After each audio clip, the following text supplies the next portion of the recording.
আসসালামু আলাইকুম, কেমন আছেন সবাই? আশা করছি ভালো আছেন। আসলে দেশপ্রেমিক কাকে বলে, যারা দেশের বাইরে না থাকে তারা অনুভব করতে পারে না। আর দেশটাকে মানুষ কতটা ভালোবাসে এটা যখন আপনি দেশের বাইরে না যাবেন তখন আপনি অনুভব করতে পারবেন না। এই যে প্রবাসে যারা থাকে তাদের দেশের প্রতি কতটা ভালোবাসা এটা শুধু তারাই জানে, আর কেউ জানে না।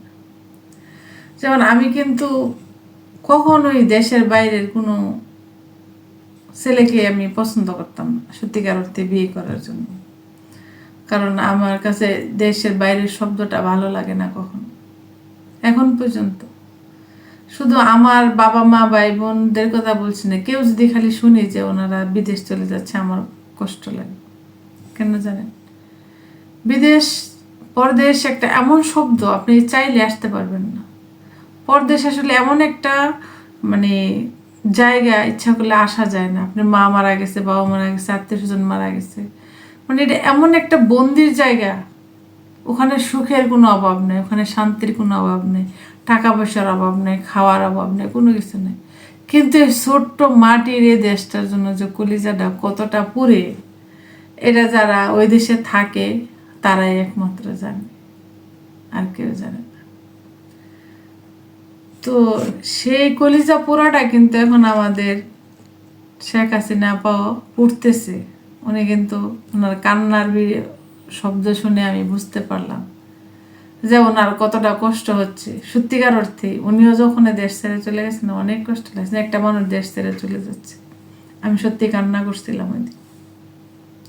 পরবর্তীতে যখন ওনার অনেক কারাকাণ্ড শোনা দেখা, তো তখন আসলে আল্লাহর কাছে বলি যে উনি ওইটাই পাওনা ছিলেন, তাই আল্লাহ ওনাকে উপযুক্ত শাস্তি দিয়ে দিলেন। তাই এখন মৃত্যুর আগ পর্যন্ত উনি যতদিন এই দেশ থেকে বাহিরে থাকবেন ততদিনে উনি এটা অনুভব করবেন যে আমি যে পাপ করছি এটা প্রায়শ্চিত্ত করতেছি। দেশ ছেড়ে যাওয়া, দেশটাকে ছেড়ে যাওয়া কতটা কষ্টের এটা আপনারা যারা প্রবাসী আছেন তারা জানেন, আর আমি অনুভব করি। কারণ আমি এখনো আমার অনেক বেশি আমার সুযোগ আছে যে আমি দেশের বাইরে যাওয়ার জন্য, কিন্তু আমি যাইতে চাই না কখনো। আমার এই দেশটার জন্য এত মায়া লাগে, এত ভালোবাসি আমার এই দেশটাকে। শুনবেন এই দেশে কি আছে, এই দেশের মতো এত সুখ পৃথিবীর কোথাও নাই। যারা আমেরিকা লন্ডন বসে আছেন তারা বলতে পারেন এই দেশে কিছু নাই। ওরে বাইকে এই দেশে কিছু নাই। আমি পাশের দেশ ইন্ডিয়াতে গেছিলাম, ওখানে গিয়ে আমার অনুভব হইল যে আমার দেশের মতো শান্তি আসলে পৃথিবীর কোথাও নাই, কোথাও নাই, কোথাও নাই। কেন বললাম জানেন? কলকাতাতে যারা গেছেন তারা জানেন যে কলকাতার মানুষজন কি পরিমাণ খাবার দাবার খায়। ওখানে যে রেস্টুরেন্ট হোটেলগুলো, আমি 3 দিন ছিলাম ওখানে, আসলে 3 দিনে একবেলা মনে ভাত খাইছি আর বাড়িতে এসে খাইছি। মানে খাবার দাবারে তো খুবই খারাপ মান, আর তারপরে সব কিছুই এই ওই দেশে কোনো রিক্সা পাওয়া যায় না, পায়ে হেঁটে কাজ করতে হয়, পায়ে হেঁটে যাইতে হয়। আর আমার দেশের মানুষরা সবচেয়ে বড় কি জানেন, যে আমরা 2 মিনিটের রাস্তাটা হাইটে যেতে চাই না, একটা রিক্সা আছে সে পায়ে যায়। আর আমি মনে করি এই পৃথিবীর সবচেয়ে ধনী দেশ হলো বাংলাদেশ, যে দেশে মানুষ না খায়া থাকে না বর্তমানে। আপনি বলতে পারেন এটা তো শেখ হাসিনা উন্নত করছে না, কেন জানেন?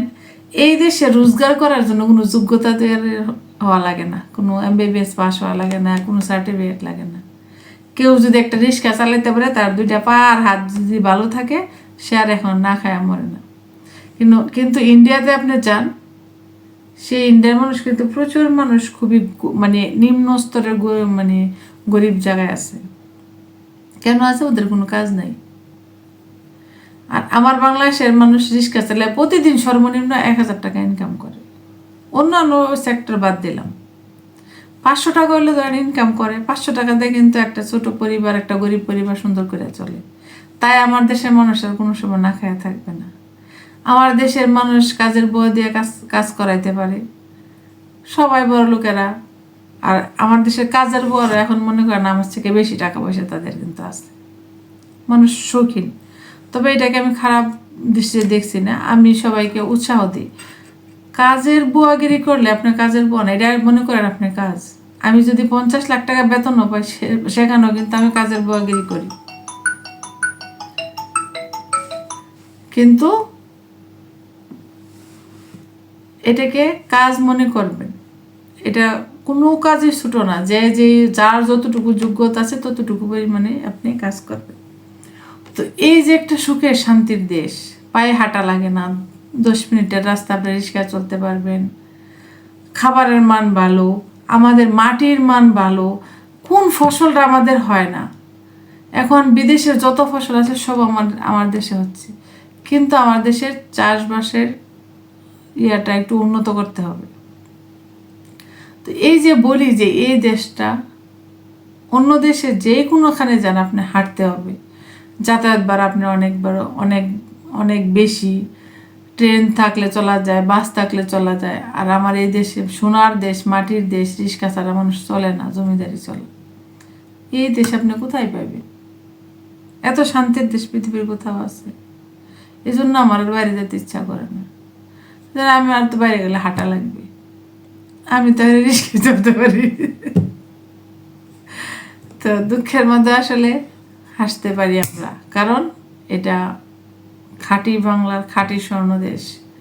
এই দেশের মূল্যায়ন যারা বুঝলেন না, মনে করলেন যে বিদেশ যায় বুঝি বাড়িঘর বানাইলি শান্তি না। সে কয়জনে যারা গেছেন কয়জনে শান্তি পেয়েছেন আমার একটু বলেন তো? শান্তি তো আমার নাম, আমি বাংলাদেশে আছি, আপনারা শান্তি কই পাবে? পৃথিবীর সব শান্তি আল্লাহ আমারে দিয়ে দিচ্ছে, আমি সবার শান্তি নিয়ে নিয়ে ঘুরতেছি, আর আপনারা বিদেশ যান শান্তি শান্তি খুঁজতে ভাই। আচ্ছা ঠিক আছে, খুঁজেন, তো দিন শেষে একবার মনে পড়বে যে না আমার দেশটাই শান্তি ছিল। যাই হোক, এবার আসি যে পিনাকি দাদা একটা ভিডিও বানাইছে যে দেশের একটা খাবার আসলে অল্প করে খায়, দেশের ইলিশ মাছ কিনে খাইতে পারে না, দেশের একটা মানুষ দেখলে মানে ওনার এই ভিডিওটা আমার হৃদয়ে এতটা লাগছে। দেশের একটা মানুষ আসলে ওনার অনেক ইয়া লাগে, দেশের একটা কাপড় আসলে কাপড়ের গ্রামটা শুনে, খাবারের গ্রামটা শুনে, মানে নিজের দেশটাকে মানুষ কতটা ভালোবাসে এটা যারা বাহিরে না থাকে ওরা বুঝতে পারে না। তাদের দাদা যখন বলে যে আমার বুকের ভিতরে আগুনের কুণ্ডলিটা আমার জ্বলে, আমি দেশ ছাড়া হয়েছি, বিতাড়িত হয়েছি, মানে আমার কষ্টে আমার কলিজারা যে কত টুকরা হয় না আমি বুঝতে পারি না, বলতে পারি না। আমি আসলে দাদার অনেকগুলো কথায় অনেক সময় আমি কান্না করে দিই যে মানুষ নিজের দেশটাকে কতটা ভালোবাসে, আর সেই মানুষেরাই নাকি এই দেশের সম্পদ চুরি করে বিদেশ নিয়ে বাড়িঘর বানায়। তো পৃথিবীর প্রত্যেকটা মানুষের মনে এরকম দেশপ্রেম থাকা উচিত, তাইলে আর মানুষ কখনো এরকম নিজের দেশকে এরকম বিক্রি করে দিবে না মানুষের কাছে। তো সত্যিকারী দেশপ্রেমিক যারা, তারা আসলে এইভাবেই দেশটাকে ছেড়ে যাইতে হয়।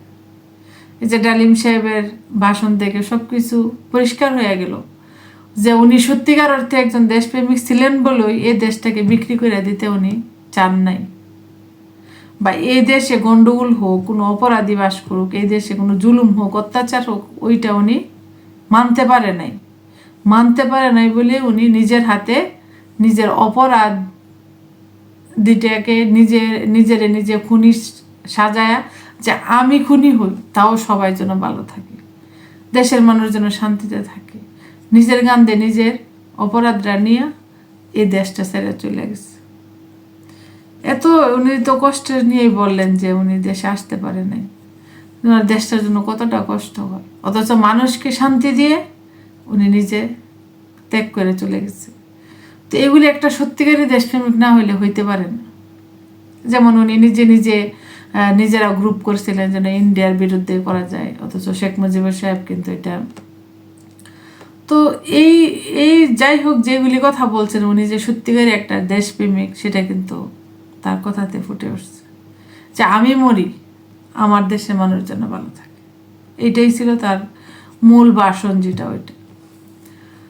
তো আপনারা যারা এই দেশে আছেন, যারা এখনো বুঝেন নাই যে আসলে দেশটার কত মূল্য, তারা একটু দেশের বাইরে গিয়ে দেখেন যে এই দেশটার কতটা মূল্য।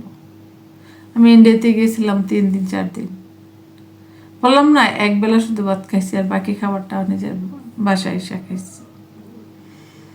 তো ওইরকমই দেশটা যখন ছাইরা যাবেন না, কখন এই দেশে আসবেন সময় ফুরাবে না, রাস্তা ফুরাবে না। ওইরকমই দাদার মতো বলবেন, পিনাকি দাদার মতো, যে দেশের একটা খাবার আসলে সঙ্গী অল্প করে খাই, মানে এটাকেই বলে ভালোবাসা। তো দাদার জন্য দোয়া রইল, ভালোবাসা রইল, যারা দেশের বাইরে আছেন সবার জন্য ভালোবাসা রইল। সবাই দেশটাকে ভালোবাসবেন, দেশের মানুষকে ভালোবাসবেন, দেশের মাটিকে ভালোবাসবেন। এই দেশের মাটি সোনার চেয়েও খাঁটি, এর থেকে ভালো মাটি হইতেই পারে না। তো সবার জন্য দোয়া এবং ভালোবাসা রইল। সবাই আমার পাশে থাকবেন, সাবস্ক্রাইব করবেন, কমেন্ট করে জানাবেন। আসসালামু আলাইকুম।